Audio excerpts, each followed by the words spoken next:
Quero inicialmente cumprimentar a todos os pós-graduandos e dizer-lhe que é um imenso prazer poder desfrutar desta oportunidade para mim tão valiosa de discutir um tema tão caro para a filosofia e que tem uma repercussão tão grande na sociedade.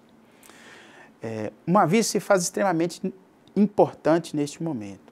Como trata-se de uma disciplina densa e aqui concordando e ao mesmo tempo parafraseando o professor Gabriele Cornelli em seu texto Ética e Tragédia em Platão, que figura já no segundo tópico do caderno didático da disciplina, falar de ética e política não é nada fácil. Por isso, solicito a todos que, à medida que forem avançando, tanto nas leituras quanto nas aulas de vídeo, que tomem nota de todas as dúvidas e, em seguida, façam a postagem na nossa sala digital para tentarmos, a partir daí, saná-las de forma satisfatória. Um outro aviso é muito importante. Para que tenhamos um bom resultado no desenvolvimento do curso e que todos tenham é importante que todos tenham uma dedicação, talvez ainda maior do que venham tendo. Muito bem, considerações feitas, vamos começar. Diante do tema do nosso primeiro tópico, optei por me utilizar deste vídeo para promover um pequeno recuo histórico e assim poder contextualizar a questão sobre a ética e a política para daí termos, talvez, uma melhor condição para discutirmos sobre a tragédia.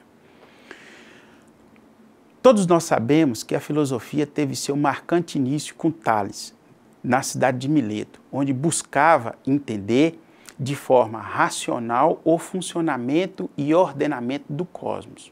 Para tanto, ele se colocou à procura de um princípio único que pudesse explicar o todo do cosmos. Esse empreendimento, que tem nos pré-socráticos seus principais representantes, durou todo o século VI a.C.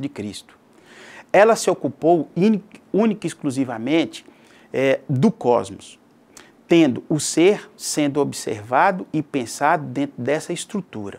Haja vista entendermos que tanto o universo, cosmos, quanto o homem, ser, e as divindades, deuses, eram parte integrante de um universo unificado, homogêneo, todo ele disposto no mesmo plano.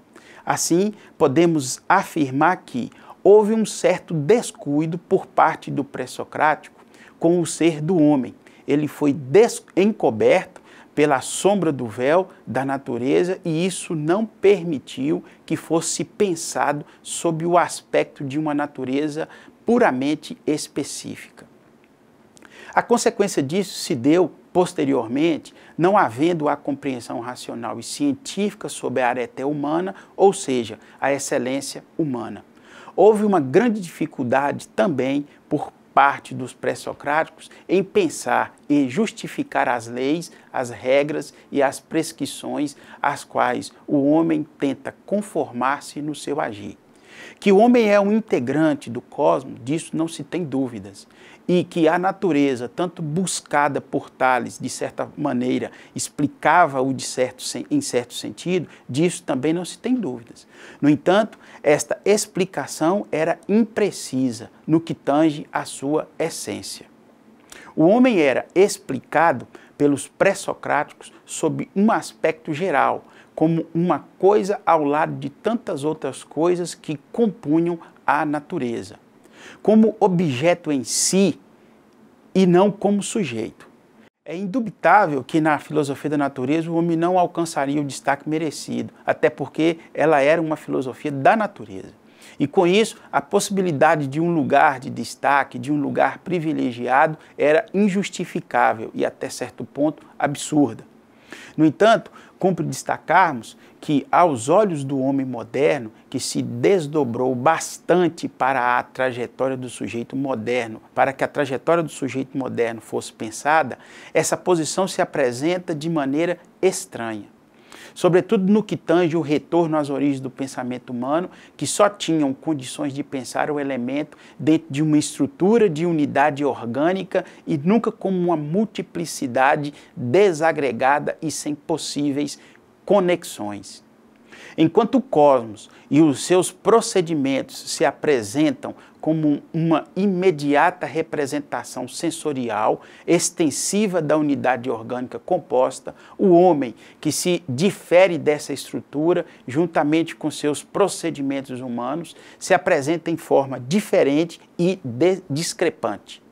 Ela se apresenta como um elemento múltiplo sem nexos possíveis, compostos de cisões e separações.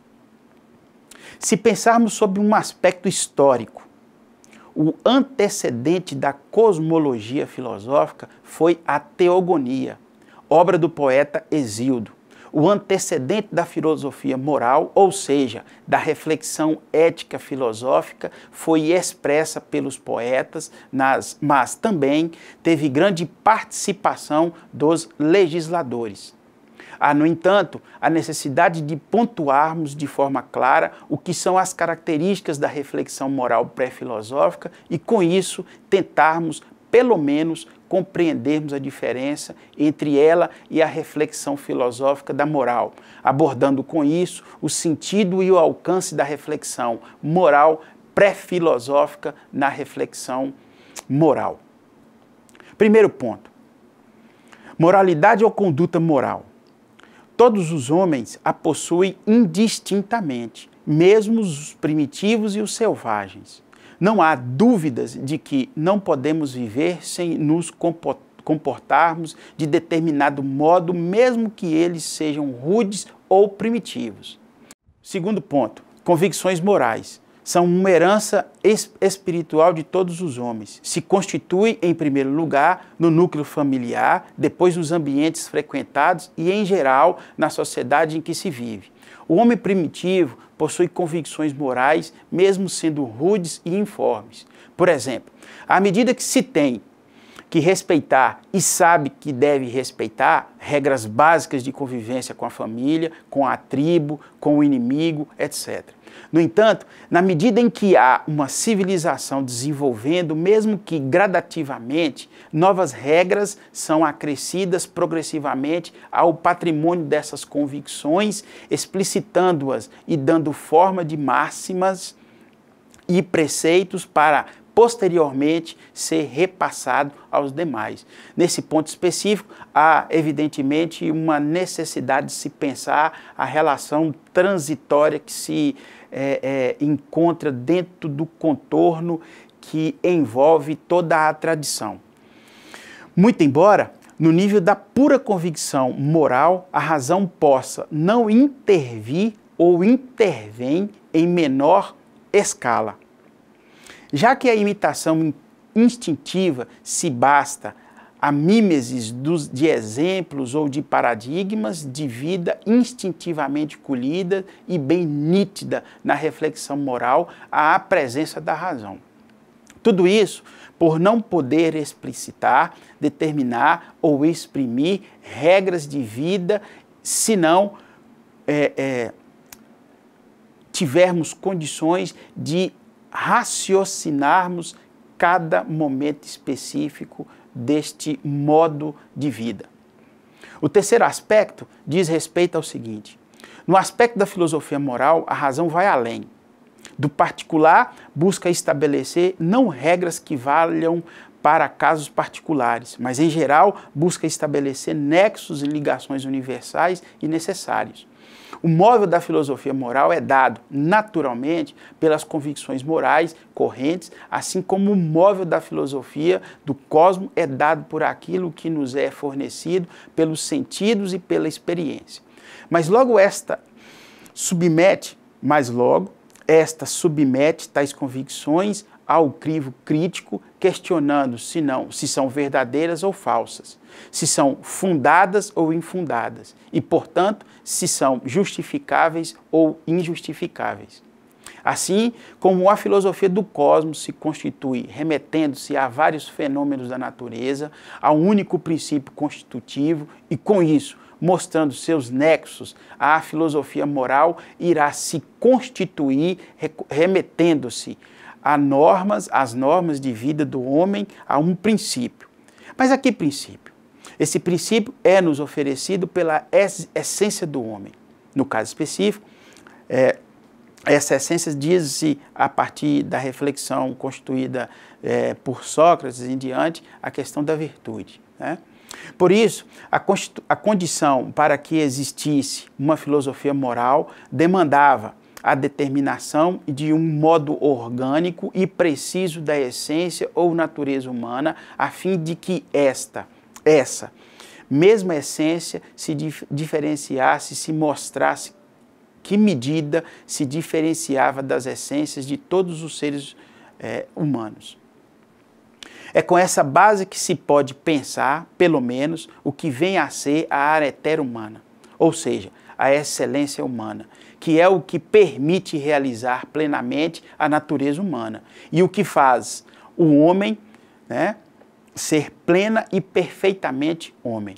Com isso, se torna possível também estabelecer em que consistem os fenômenos, valores, em que consistem os autênticos valores como o bem, o justo, o belo. Antes do surgimento da filosofia moral, as convicções morais dos gregos floresceram em primeiro lugar nos poemas homéricos. Porém, mais pelos paradigmas e tipos humanos que eles representavam do que pelas sentenças e máximas postas nas bocas dos personagens. Personagens como Aquiles, Heitor, Ulisses, Agamemnon, Ajax, Nestor, Helena, Andrônica, Penélope, Nausicaa e muitos outros que figuravam no interior o poema com plasticidade e eficácia, respondiam muito bem às exigências do espírito arcaico, tornando com isso verdadeiros modelos de vida. Há, no entanto, no seio da Odisseia, mesmo que rudimentar, o surgimento de uma ética mais ampla, mais geral, que apresenta um homem reverente e obediente aos deuses, que sempre terá vantagem sobre os homens prepotentes, destemidos, maus, que, por mais que tentem, não conseguem se safar da vingança divina. É certo que, cantando ou ouvindo cantar Homero, o grego ficará impressionado pelo heroísmo de Nestor, pelo heroísmo de Aquiles, pela sabedoria de Nestor, pela engenhosidade de Ulisses, pela fidelidade de Penélope, pondo-se a se perguntar qual é o melhor, qual lhe oferta o melhor modelo de vida que será acurada progressivamente pela sua consciência moral. É com Hesíodo, no poema Os Trabalhos e os Dias, por exemplo, que há um notável avanço na direção da reflexão moral, pois eleva à mais alta dignidade moral o humilde sacrifício de cada dia, a cotidiana fadiga sem prêmio, o trabalho como tal, mas, sobretudo, por ele ter preceitos, máximas e sentenças, os males dos quais fazem o homem sofrer são punições infligidas pelos deuses devido à arrogância dos próprios homens. O duro trabalho é ligado a uma culpa humana, mas é o único meio que permite ao homem viver. Quem não trabalha deve recorrer à injustiça. Em contrapartida, a tamanha punição, né?